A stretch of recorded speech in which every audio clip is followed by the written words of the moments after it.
now going to have to make some very difficult decisions. I'm pleased that we're trying to protect health as much as possible, but we do need to invest better in education, particularly targeting some of the poorest pupils in the most deprived areas, to give them a leg up and help them to succeed, as is happening in England. And I think in terms of the huge amounts of money we're spending on health, we also need to be able to get more efficiencies out of that money and better outcomes, because at the moment our health outcomes are worse in Wales than they are in England, and that's something which needs to be addressed as well. Okay.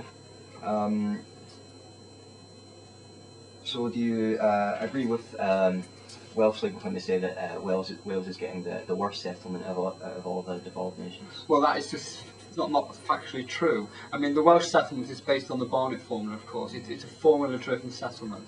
So it's not a question of them being done down. We're actually going with the formula which Labour set up and Labour failed to reform over 13 years. And if you actually look at what Wales is getting compared to the rest of the UK and the number of English departments, we've actually done better. So I think the idea of Wales being done down is not true, and it very much underlines this victim mentality which Labour are trying to reinforce. So in Wales, what do you think should be particularly protected, and what do you think is worth?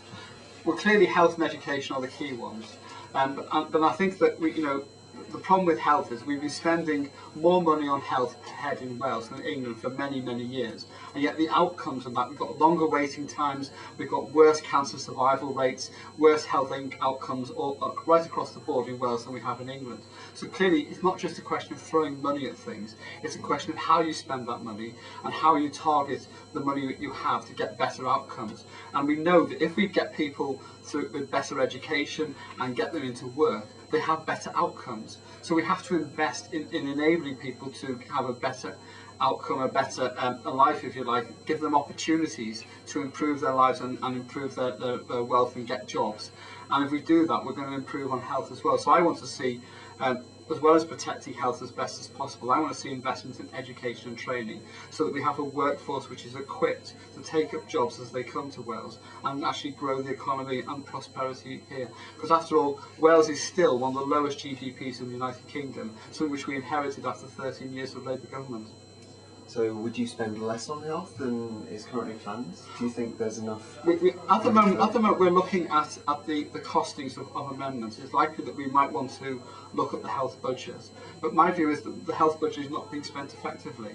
The heads of finance in the health board, health themselves, have said that £1 billion is being spent inefficiently.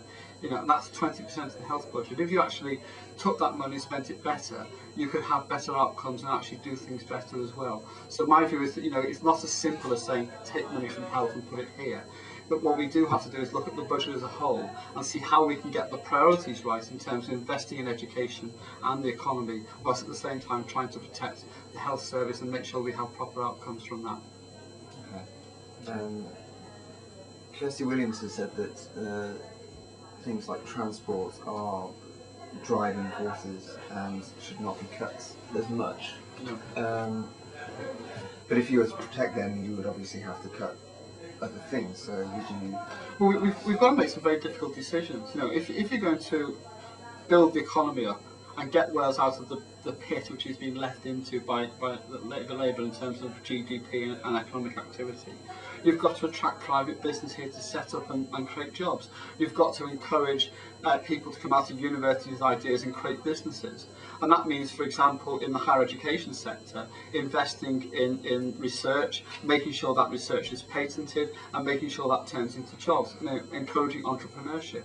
It means providing proper infrastructure so that businesses that come to Wales to set up can get their goods to market, which means having a proper transport infrastructure, particularly green infrastructure such as the railways, as well as obviously making sure the road structure is right. So it's how you prioritise the money you've got to invest to create that atmosphere in which business can thrive.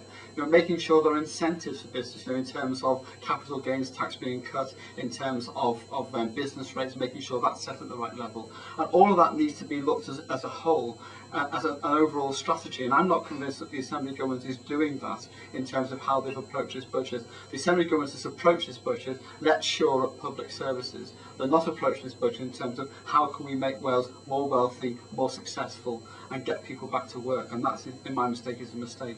So you would gear Wales more towards the private sector? I think everyone acknowledges that the private sector is too small in Wales, that we're not creating wealth, we're not creating jobs. So I would want to see measures taken to change that.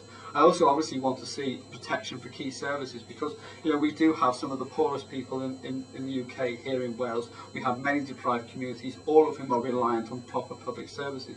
So we need to find ways of protecting that as well and make them work better. So for example, people who have poor health and long-term conditions, we need to make sure that we try to avoid that poor health developing into chronic ill health, which is going to add to the cost. We need to make sure they have healthy lifestyles. We need to make sure that we have infrastructure there so that people can learn, can get skills and get off the unemployment register.